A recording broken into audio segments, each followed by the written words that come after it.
আজি next day আমি আকৌ এপ'লো হস্পিটেল দিল্লীৰ যাবলৈ লৈছোঁ তো আপোনালোকক অলপ যদি পাৰোঁ দেখাবলৈ চেষ্টা কৰিম আমি কি কৰিলোঁ ক'ত গ'লোঁ কোন ডাক্তৰক লগ কৰিলোঁ তো ঠিক আছে ভিডিঅ'টো চাই থাকিব আপোনালোকে ধন্যবাদ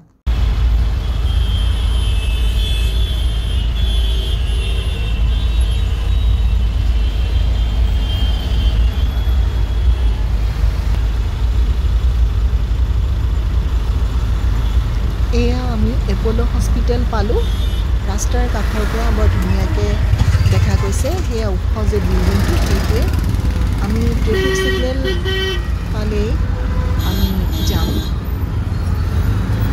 এয়া ছিগনেল দিলে যাবৰ কাৰণে আমি এপ'লো হস্পিটেলৰ ভিতৰলৈ সোমাই গৈ আছোঁ আজি আমি যাম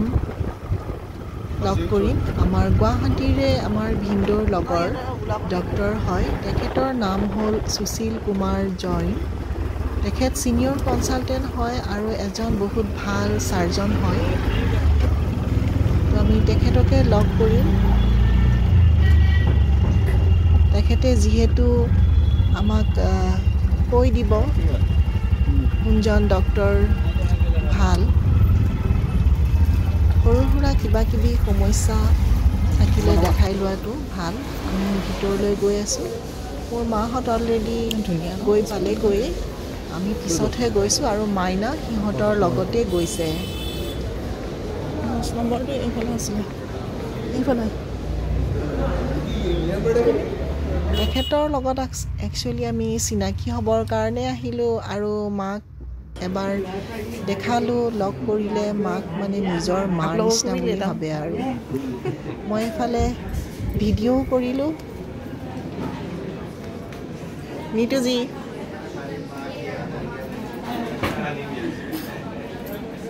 ইয়াত বহুত ডাক্তৰৰ চেম্বাৰ আছে এটা এটা আমাৰ ডাঙৰ ডাঙৰ ৰুমত এয়া আমাৰ গুৱাহাটী অসমৰ এতিয়া আমাৰ এপ'লত থাকে আমাৰ অসমৰ মানুহে আহি ইয়াত মানে তেওঁক লগ কৰিব পাৰিব কিবা অসুবিধা হ'লে পেচেণ্টৰ কিবা অসুবিধা হ'লে ইয়াত তেওঁক লগ কৰিব পাৰিব তেওঁ বহুত ভাল আৰু তেওঁ মানে বহুত ভাল আৰু তেওঁ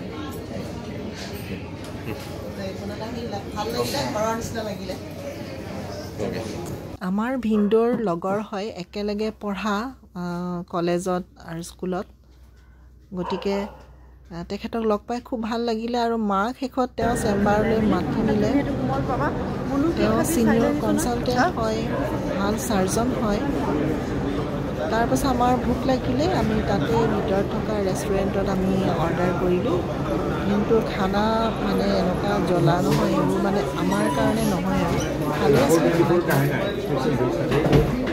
বহুত তেল মছলা দিয়া আমি তেল অলপ তেল ভৰাই খাই ল'লোঁ তাৰপাছতে আমি এতিয়া আৰু আমাৰ খানা হৈ গ'ল আমাৰ খানাখিনি দেখুৱাইছোঁ আমি প্ৰত্যেকে বেলেগ বেলেগ ল'লোঁ মাৰ সেইটো অলপ মছলা কম আছিলে এনেই তাৰপিছত চোলা বতৰা লৈছিলোঁ মই নিজেই পাহৰি শুই আছে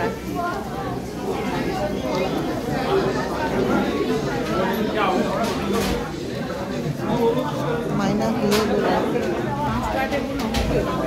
হা